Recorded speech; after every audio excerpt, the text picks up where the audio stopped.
Hello, my name is Luke Ouellette. Oh, I should get that a second. Hello, my name is Luke Ouellette. For this commentary, I will be talking whether or not people see the same colors. I've been researching this topic for this whole semester, or the last couple of months, and here are my findings. The main point of contention is whether or not people see the same colors. The first camp is that everyone does see the same set of colors. So what I see as blue, you will also call blue and see the same exact shade. They refer to this as their point, as it is wavelengths that make up colors, as the way we understand light, and they're saying that there is no chance for that to change. The other set is scientists who believe that even though there are wavelengths, the similarities are so small, and the human factor of everything is it is all a matter of perception and emotions, as emotions we know play a large part in colors. I am personally of the belief that we do see different colors, and here are my reasons for it.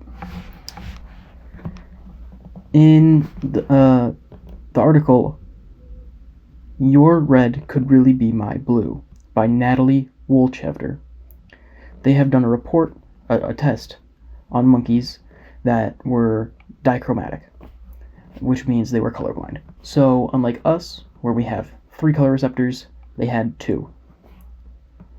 So what they did is they showed them images, saw what they were able to do, and then they were able to change a set of their cones so they could be trichromatic. So they were now able to see red. So they had blue and green cones before, now they have blue, green, and red. Within a short matter of time, the monkeys were able to understand what they were now seeing and even pick out red dots on sheets that they weren't able to see before. While those monkeys were not wired to see those colors, they were able to see them rather quickly and comprehend the information they were taking in. This, I feel like, proves that it shows in our minds we are interpreting what we are seeing, whether that is new colors or emotions that go with those colors. As when these monkeys got these, there was no real connection that we know of between the color red that they were now seeing and anything else, because they had never seen it before.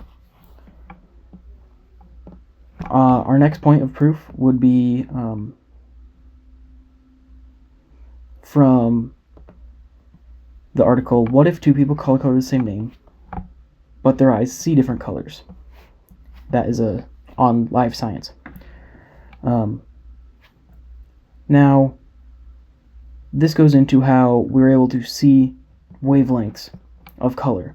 Now, they state that the most sensitive wavelengths of light are around 564 nanometers. Another person may have a long wavelength cones that are most sensitive at 568 nanometers. Long wavelengths are your reds, typically, is what we associate them with. But that small 4 nanometer difference could cause a difference between somebody's red and somebody else's orange.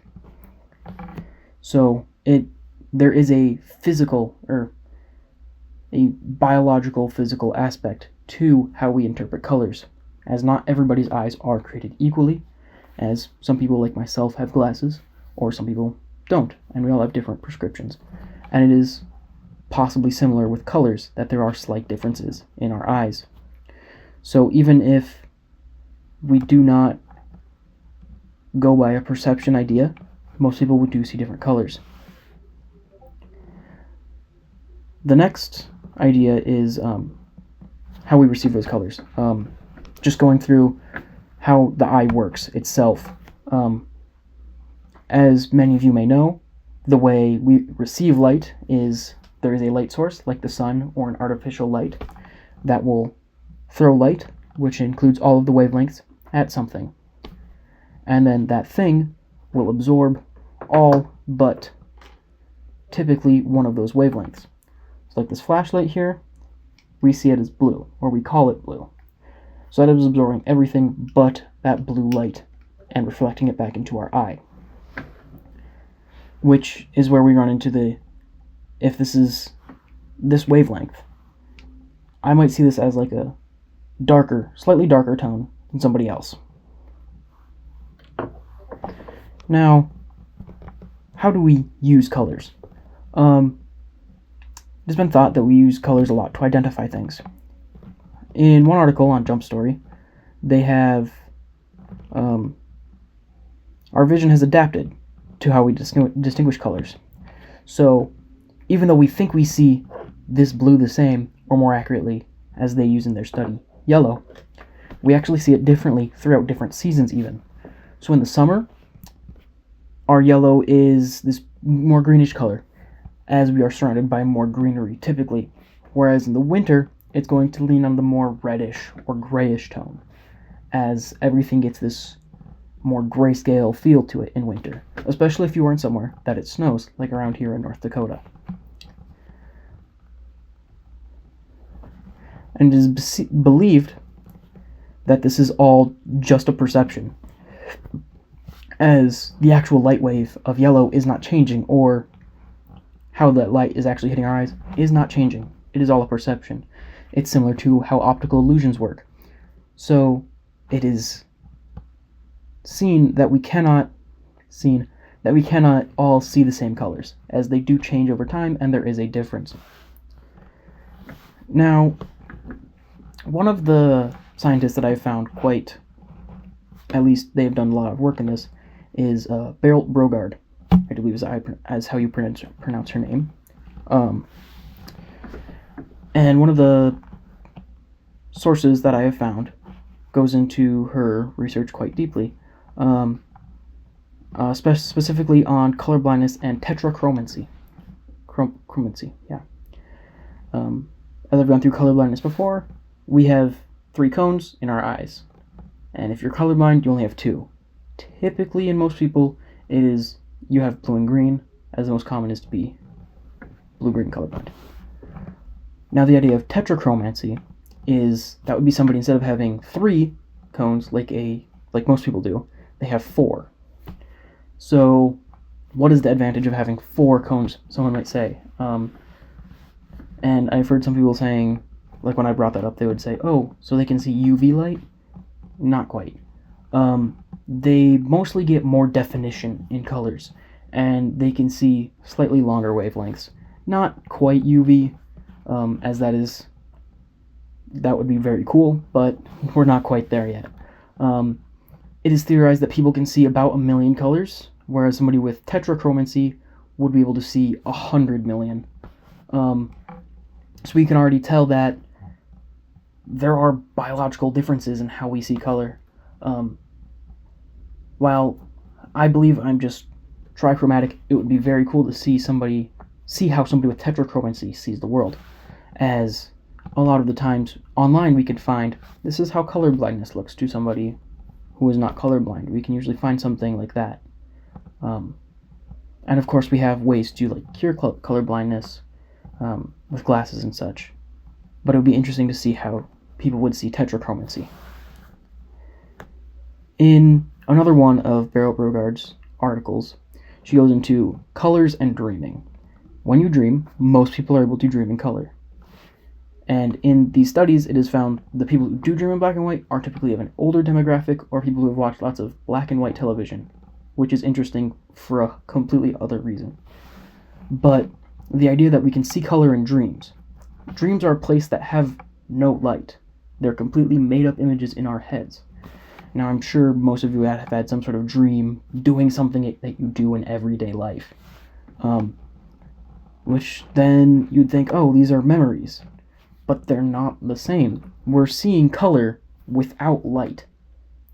Which brings in the idea of, once again, colors are perception. They are how we feel about something. As we are too young to understand, or too young to remember, hey, this is blue. This is how I feel about blue. Or, hey, this is red. I don't like red. We don't have that remembrance of what memories of how we saw color first and how that affected our brain.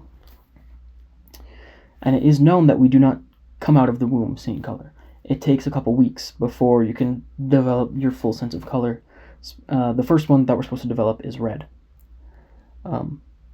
as it is a longer wavelength and typically easier to process. Now, of course, in modern times, when you're an infant, your parents were probably teaching you colors, possibly even before you could see the colors, just not knowing. But you were shown like a red cube, and they were like, "This is red." We don't, not why it's red. It's just red. This color is red, and that was what was programmed into you. And then you could have later associated something with it.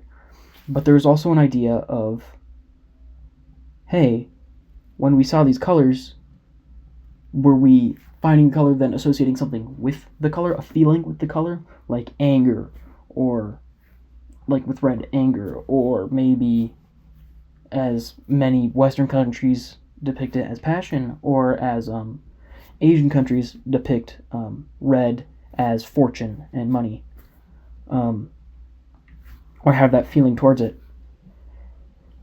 So the next idea would be, what if we have some sort of feeling and then we match that with anger, or feeling and then we match that with red, and then we have that connection. Well, we don't really have a way to do this, and nobody has researched it yet. I have a theory on how we could determine whether or not color is associated with an emotion, or emotion is associated with color. While we could not actually carry this out, the best way to decide or decipher whether emotion and color are connected and in which way would be having infants exposed to only a certain color, and that color would be a positive thing, like blue, and they would be put in a blue room, and a person would be wearing like a blue suit, and everything is blue, and they would be given food that was blue, and just for this, and they would associate some sort of happiness with blue, probably, as long as the food was something they liked, most likely. And that would happen until we know all of their color senses have developed, so for about a month or so. And there would be another infant going through just regular life. And then at the end of the month, that infant would be put in a blue room. And blue, and then person would come in wearing a blue suit, and they would be given blue food. And we would see what the reaction is to that, and then we would take the child that was in the blue room and bring them into a different colored room. Let's say a green colored room. And when we brought them into that room, they would be a person in a green suit with green food. How would they react? Would they not have a reaction to the color? Or would they have some sort of reaction? And not just to being in a different place, but specifically to the color. Though I don't know if we could actually define that, because a lot of times infants, they're not very cooperative, and oh, you're not in the room, that's an issue. So it would all just be an issue of control, and that's very difficult. There's another theory that I do believe this was on Vsauce had a video about this, about how the idea of how we communicate colors is the issue. Now, when I say, oh, this color is blue, somebody who's blind cannot see at all. They don't understand that. They don't have a concept of blue, especially if they've been blind their whole life. So a lot of the times people are like, oh, we can describe it. And so they'll describe it as, oh, it's a warm sunny day. It's the color, it's how the ocean feels. But that's not really what blue actually is. That's just things that are blue. And there's a lot of times that colors and what they are might not quite line up. Because you could have something like just the color green. Oh, it's the color of grass and trees and nature.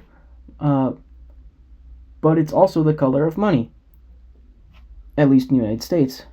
And you're like, oh, those are kind of different, but kind of the same. But a lot of the feelings that are associated with money and nature are opposite-ish. Nature, it's like, oh, it's this freedom, it's this nice, it's this fresh air and everything. But money, it's work. It's, do I have enough? It's all these other feelings. So that doesn't always work. But if there was a way we could actually communicate what we're feeling when we look at the color, then we might be able to understand the differences in colors.